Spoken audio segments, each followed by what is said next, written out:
The Offset Cloth tab is made for instances where the cloth object is dependent on a moving rigid body. Here we have a sequence of our character in a walk cycle. We can select the geometry of our character and export the animation as an Alembic cache. Once we have that, we can open our nCloth rig file and import our Alembic cache.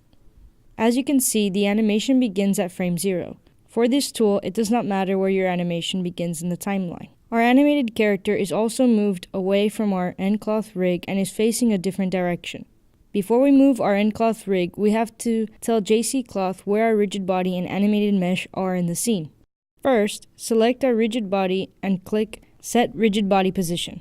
An arrow will appear and be placed based on the character's pivot point. In this case, we do not have to adjust the arrow.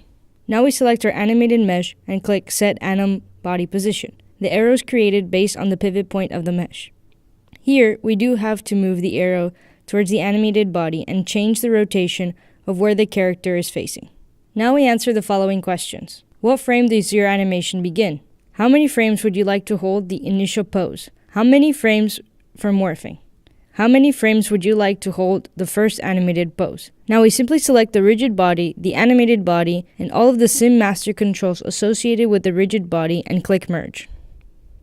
It takes a few seconds and then we can clearly see that our nCloth rig has moved closer to the animated mesh. If we click play, we see the additional frames in our timeline based on the questions we answered. Our rigid body now animates where our animated mesh was. You can still access your rest shape to make any necessary changes. If you never created a rest shape, you can create it now if you find the need. Any end constraints can also be created at this time. This additional control has now appeared in front of our character. If we click it, we see an extra attribute with keyframes that represent our morph. These can be moved as desired. If for some reason the starting position of the animated character changes, or you don't like the position you first chose as your anim body position, you can go back and adjust this. Simply recreate the set position arrows, place them in the spot you desire, and click Merge once more. This will not take the slider questions into account. It will simply move our rig to the new location. This concludes this video.